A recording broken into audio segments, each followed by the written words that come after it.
తాకట్లో ఉన్న బంగారాన్ని విడిపించి ఆ రోజున మార్కెట్ ధర కట్టి మిగిలిన డబ్బును మీకు అందిస్తుంది కొమ్మూరి గోల్డ్.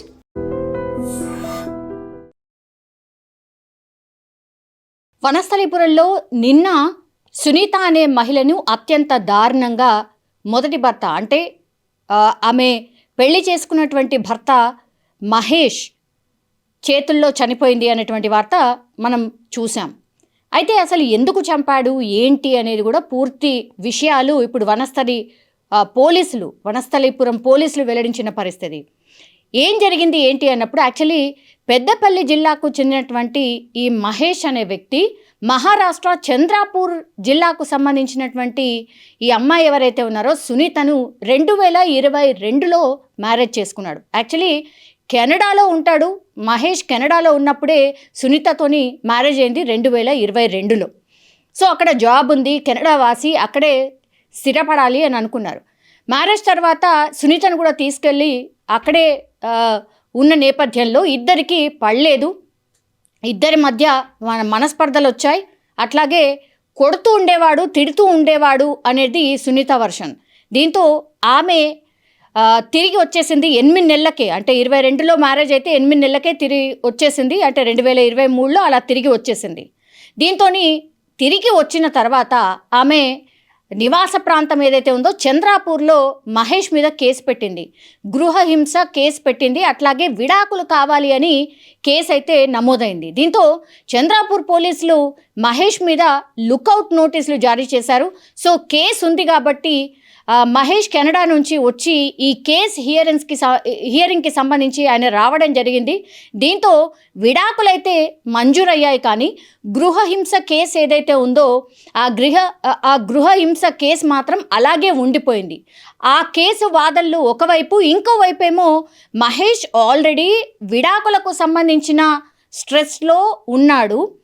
ఈ టైంలోనే మహేష్ వాళ్ళ మదర్ కూడా గుండెపోటుతో చనిపోయింది. దీంతో ఈ రెండింటిని అతను తీసుకోలేకపోయాడు. అండ్ మదర్ చనిపోయిన తర్వాత మళ్ళీ తిరిగి వెళ్దాము కెనడాకి అనే ప్రయత్నం చేసినప్పుడు మహేష్కి వీసా మంజూరు కాలేదు, ఎందుకంటే ఆయన మీద కేసు ఉంది కాబట్టి. సో ఇవన్నీ చూసుకున్నప్పుడు ఆయన పూర్తిగా సునీతనే దీనికి కారణం, నా మీద ఇట్లాంటి కేసు పెట్టింది కాబట్టి నాకు అసలు ఫ్యూచర్లే లేకుండా చేసింది, కాబట్టి ఆమెను ఎట్లాగో అంతమొందించాలి అని ఫిక్స్ అయిపోయాడు. అందులో భాగంగానే జస్ట్ ఒక నెల క్రితం అంటే 2024లో వాళ్ళకి విడాకులు మంజూరు అయిపోయినాయి. సో అప్పటి నుంచి సునీత ఇక్కడికి వచ్చి వనస్థలిపురంలో ఉంటూ ఆమె ఒక సాఫ్ట్వేర్ ఉద్యోగం కూడా చేయడం స్టార్ట్ చేసేసింది. అయితే సాఫ్ట్వేర్ ఉద్యోగం చేస్తున్నటువంటి క్రమంలోనే ఆమెకు ఒక పర్సన్తోని పరిచయం ఏర్పడింది. దీంతో పరిచయం కాస్త ప్రేమగా మారి వాళ్ళిద్దరు కూడా మ్యారేజ్ చేసుకున్నటువంటి పరిస్థితి. మ్యారేజ్ చేసుకునేటప్పుడు కూడా సునీత ఆల్రెడీ నేను మహేష్ని మ్యారేజ్ చేసుకున్నట్టుగా ఆమె ఎక్కడ కూడా చెప్పలేదు. దీంతో ఒక రకంగా నిజం చెప్పాలంటే సునీత నిజం చెప్పకుండానే మహేష్ అనే వ్యక్తి అంటే ఆమె భర్త ఆల్రెడీ నేను విడాకులు తీసుకున్నాను అనే మాట చెప్పలేదట. సో ఈ రెండో భర్తకి ఇప్పుడు ఈ మర్డర్ తర్వాత ఈ విషయం అయితే తెలిసింది.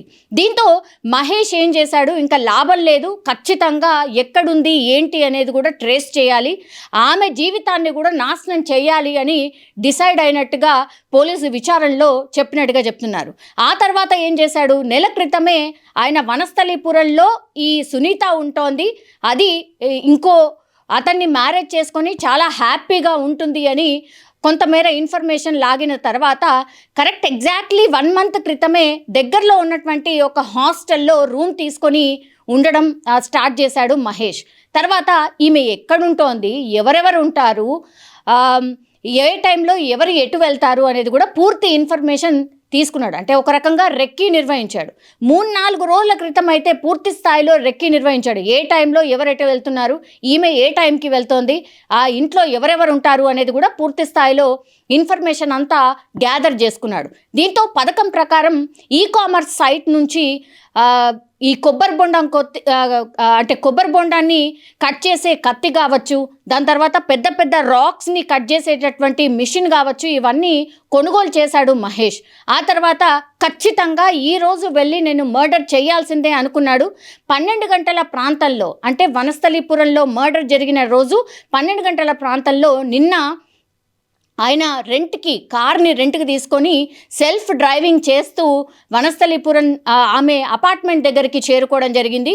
ఆ తర్వాత పథకం ప్రకారం లిఫ్ట్ ఉపయోగించకుండా మెట్ల మార్గంలో పైకి వెళ్ళాడు అండ్ సునీత ఉంటున్నటువంటి అపార్ట్మెంట్ డోర్ కొట్టాడు. దీంతో సునీతతో పాటు వాళ్ళ అత్త మాత్రమే ఉంది. ఆ టైంలో హస్బెండ్ ఆల్రెడీ సాఫ్ట్వేర్కి సంబంధించిన జాబ్ చేస్తాడు ఆయన కూడా, కాబట్టి ఆయన కూడా వెళ్ళిపోయాడు, అంటే ఆఫీస్కి వెళ్ళిపోయాడు. సునీత ఓన్లీ వాళ్ళ అత్త ఇద్దరు మాత్రమే ఉన్నారు అని తెలుసుకున్న తర్వాత డోర్ కొట్టి సునీత డోర్ తీయడం, ఆ తర్వాత వెంటనే గబా సునీతని ఒక రూమ్లోకి తీసుకెళ్ళి లాక్ చేసేసుకున్నాడు. ఆ తర్వాత విచక్షణారహితంగా ఆయనతో పాటు తెచ్చుకున్నటువంటి కత్తి ఏదైతే ఉంటుందో ఆ కత్తితోని ఆమె మెడ భాగం మీద, పొట్టలో, అట్లాగే తల మీద పూర్తి స్థాయిలో పొడవడం జరిగింది. ఆ తర్వాత చనిపోయిందా లేదా అని చెక్ చేసుకున్న తర్వాత ఇంకా కూడా ఊపిరాడుతుంది అని తెలుసుకున్నటువంటి మహేష్ దగ్గరలో ఉన్నటువంటి ఒక పెద్ద వస్తువుతోని ఆమె తల మీద మోది చంపేసినట్టుగా కూడా ఇప్పుడు పోలీసులు అయితే చెప్తున్నటువంటి పరిస్థితి. ఇదంతా జరుగుతున్నటువంటి క్రమంలో సునీతతో పాటు వాళ్ళ అత్త కూడా ఉంది కాబట్టి గట్టిగా సునీత కేకలు వేయడం, ఆ తర్వాత చూసేసరికి మహేష్ లాక్కొని సునీతని ఒక రూమ్లోకి తీసుకెళ్ళి లాక్ వేసేసుకున్నాడు. ఆయనతో పాటు పెట్రోల్ కూడా తీసుకొని వచ్చాడు అనేటువంటి మాట ఈ అత్త చెప్పింది. ఆ తర్వాత బయట ఉన్నటువంటి అపార్ట్మెంట్ వాసులకి గట్టిగా కేకలు వేయడంతో అందరు బయటకు వచ్చారు. తర్వాత అత్త పూర్తి స్థాయిలో ఎవరో వచ్చి లోపలికి మా కోడల్ని తీసుకెళ్ళి లాక్ వేసేసుకున్నాడు, రండి కాపాడండి అనేటువంటిది చెప్పడంతో ఈ అపార్ట్మెంట్లో ఉన్నటువంటి వాళ్ళు కూడా కాపాడే ప్రయత్నం చేయడం, కానీ లోపల నుంచి గట్టిగా కేకలు వినిపిస్తున్నాయి. ఆ తర్వాత చంపుతున్నటువంటి చప్పుళ్ళు వినబడ్డంతో వెంటనే పోలీసులకు ఇన్ఫర్మేషన్ ఇచ్చారు. పోలీసులు చేరుకున్న తర్వాత కూడా మహేష్ లోపలనే తను లాక్ చేసుకొని ఉన్నాడు. సునీత అక్కడ రక్తపు మడుగులో కంప్లీట్లీ చనిపోయి ఉన్నటువంటి పరిస్థితి. దాని తర్వాత పోలీసులు ఎంత డోర్ కొట్టినా కూడా పోలీసులకు కూడా డోర్ తీయలేదు. దీంతో బలవంతంగా డోర్ని బ్రేక్ చేసి లోపలికి ఎంటర్ అయిన తర్వాత ఆయన పూర్తిగా రూమ్ మొత్తంగా కూడా పెట్రోల్ అంతా పోసేసి, మీరు దగ్గరకు వచ్చారంటే పూర్తిగా నేను లైటర్తో వెలిగించేసుకుంటాను, నేను చనిపోతాను అనేటువంటిది గట్టిగా కేకలు వేయడం స్టార్ట్ చేశాడట. దీంతో సంధాయించారు పోలీసులు. నువ్వు చేసేదేవో చేసేసావు, కానీ నువ్వు నీ చట్టాన్ని మాత్రం నీ చేతిలోకి తీసుకోకు, దయచేసి నీ వర్షన్ ఏంటో మేము వింటాం, మేము నీకున్నామన్నటువంటి మాట చెప్పే ప్రయత్నం చేశారు. దీంతో చాలాసేపు వాదోపవాదాలు అనుకోండి, చాలాసేపు గట్టిగా అరుపుల తర్వాత కొంతమేర ఆయనని అంటే మహేష్ని పోలీసులు అదుపులోకి అయితే తీసుకున్నారు.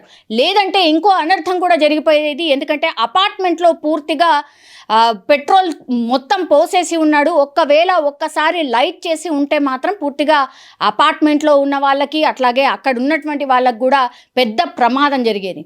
కానీ పోలీసులు చాకచక్యంగా మహేష్ని తీసుకొని వెళ్ళిపోయినటువంటి పరిస్థితి. ఇక్కడ ఈ కేసులో మనం చూసినప్పుడు యాక్చువల్లీ సునీత ఆల్రెడీ మ్యారీడ్ అన్న విషయం వీళ్ళకి తెలీదు. అంటే ఇప్పుడు రెండో భర్త ఎవరైతే ఉన్నారో వాళ్ళకి తెలీదు. ఇంకోటి, సునీత ఇప్పుడు 4 నెలల గర్భవతి అని కూడా పోలీసులు చెప్పినటువంటి పరిస్థితి. సో 4 నెలల గర్భవతి. ఆ తర్వాత హస్బెండ్ వాళ్ళ ఫ్యామిలీకి అసలు ఈమె ఆల్రెడీ మ్యారీడ్ అన్న విషయం ఒకటి తెలీదు. తర్వాత కెనడా నేను వెళ్ళలేకపోతున్నాను, ఈమె కేసు పెట్టడం వల్లనే నేను ఇంత భయంకరమైన పరిస్థితికి వచ్చేసాను అని ఒకటి.